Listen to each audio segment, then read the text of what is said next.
Cuando se firma un acuerdo de paz parece el final del camino, pero en realidad es justo ahí donde empieza lo más difícil. Hoy vamos a analizar la construcción de la paz en Colombia, pero no solo desde la política, sino desde un lugar mucho más íntimo, la psicología social. Vamos a hablar de identidades, de verdades que chocan y de esas heridas profundas que tienen que sanar para que la paz sea de verdad algo más que el silencio de las armas. Para que nos hagamos una idea de la dimensión de este reto, empecemos con una cifra. 8.944.137 es el número de personas afectadas por el conflicto armado, según el Registro Único de Víctimas. Pero claro, esto no es solo un número. Detrás hay historias, familias rotas, comunidades enteras. Esta cifra nos pone delante la escala humana del desafío. Bueno, este es el recorrido que vamos a hacer. Primero, veremos por qué el acuerdo de paz ha estado siempre bajo una presión enorme. Después, nos meteremos en el lío de la verdad, que es de todo menos simple. Exploraremos el viaje psicológico de quienes dejaron las armas, veremos qué herramientas se crearon para la reconciliación y para terminar, hablaremos de los grandes problemas que Colombia todavía tiene sobre la mesa. Muy bien, pues vamos a ello. El Acuerdo de Paz de 2016 fue sin duda un hito histórico. Pero claro, una cosa es firmar un papel y otra muy distinta es construir la paz en el día a día, un camino que ha estado y sigue estando lleno de obstáculos. El camino, la verdad, fue complicado desde el primer minuto. Primero, un plebiscito que rechaza el acuerdo por muy poco. Luego, una versión modificada que se aprueba en el Congreso. Pero desde entonces, su implementación ha sido como poco frágil, lentísima y con constantes desafíos políticos que la ponen en riesgo. Entonces, el punto clave es que el acuerdo se topó de frente con tres barreras gigantescas. Por un lado, un apoyo social bastante débil. Por otro, una implementación de las reformas clave, como la rural, que ha sido desesperadamente lenta. Y tercero, algo gravísimo, el Estado no consiguió ocupar los territorios que dejaron las FARC. El resultado, un vacío de poder que ha generado hoy por hoy 6 nuevos conflictos armados.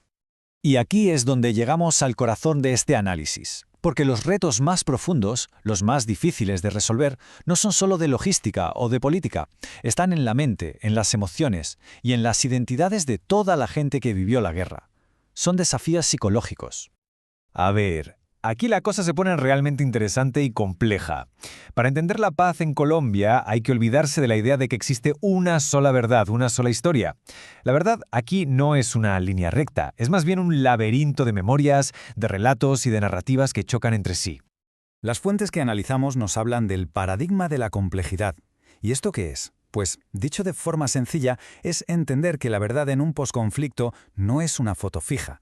Es un sistema vivo que se moldea con las identidades, el poder, los recuerdos y las narrativas enfrentadas de víctimas y de responsables, todas luchando por tener su espacio.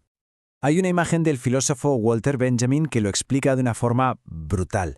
Es la del ángel de la historia. Este ángel mira al pasado y no ve una serie de hechos, ve una sola catástrofe. Quiere pararse a arreglar las ruinas, pero no puede. Una tormenta, a la que llamamos progreso, le empuja de espaldas hacia el futuro. Pues bien, ese es el dilema de la justicia transicional, intentar reparar el pasado mientras la historia te arrastra hacia adelante. Y de esa gran tempestad de la historia bajamos ahora a lo más personal, a lo más íntimo. La crisis de identidad que vive una persona que deja las armas. Porque no es solo un cambio político. Es tener que reconstruir el sentido de tu propia vida. Fijaos en este conflicto psicológico central. Por un lado, tienes una identidad revolucionaria construida sobre la idea de que luchabas por una causa justa. Pero, por otro lado, tienes el reconocimiento del dolor inmenso que esa lucha provocó en las víctimas. ¿Cómo se reconcilian esas dos cosas dentro de una misma persona? Es una tensión brutal. La pregunta clave entonces es esta. ¿Cómo pueden estas personas construir un futuro sin que se les pida que borren por completo su pasado, que renuncien a todo lo que dio sentido a sus vidas durante años? Ya vemos que no es un reto solo político, es un desafío casi existencial. Y claro, para que todo este proceso tan complicado pueda siquiera empezar, hace falta algo fundamental, una transformación cultural. La sociedad tiene que estar dispuesta a escuchar historias que durante décadas ha ignorado, ha simplificado o ha estigmatizado. Porque si no hay nadie que escuche, lo que queda es el silencio, que muchas veces es sinónimo de miedo. Vale, está claro que los desafíos psicológicos son enormes. Pero ¿qué se hizo en la práctica?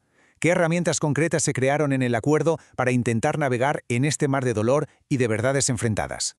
Pues el modelo de Colombia fue bastante particular, porque intentó aprender de otras experiencias. Creó un sistema entero que incluye una Comisión de la Verdad y la Jurisdicción Especial para la Paz, la JEP. A diferencia de El Salvador, donde la justicia quedó bloqueada por una amnistía, o de Sudáfrica, que se centró en amnistía a cambio de verdad, aquí el objetivo era mucho más amplio. Construir una explicación compleja del conflicto, no solo buscar culpables. Y es fundamental entender que estos mecanismos no son simples tribunales o comisiones llenas de papeles. Se diseñaron para ser espacios sociales, espacios para hacer frente precisamente a esas luchas de identidad y a esos traumas de los que hemos estado hablando.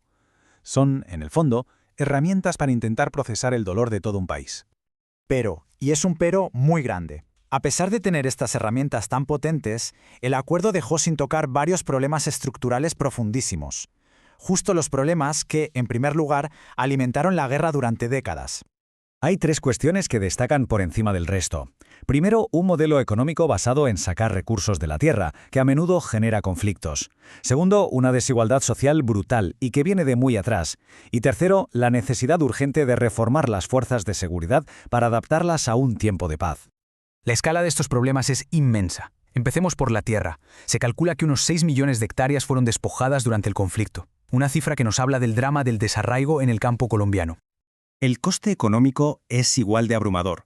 179.000 millones de dólares. Eso es lo que la guerra le costó a las arcas públicas solo entre 1964 y 2014. Pensemos por un momento en todo lo que no se pudo hacer con ese dinero. Y luego está esta cifra, una cifra que representa uno de los capítulos más oscuros y terribles del conflicto. 6.402 es el número de los llamados falsos positivos que se investigaron entre 2002 y 2008, civiles asesinados por agentes del Estado que luego eran presentados como guerrilleros caídos en combate. Lo que nos demuestran todos estos datos es una cosa muy clara, que la paz de verdad, no es solo que las armas se callen. Exige transformar de raíz las condiciones sociales, económicas y políticas que hicieron que el conflicto fuera posible durante tanto tiempo. Y con esto volvemos a la metáfora del principio, a la tempestad de Walter Benjamin. Si el progreso nos empuja sin descanso hacia el futuro, la gran pregunta que queda en el aire, no solo para Colombia, sino para cualquier sociedad que intenta sanar heridas tan profundas, es esta. ¿Cómo es posible recomponer las ruinas del pasado mientras esa tormenta te obliga sin tregua a seguir avanzando?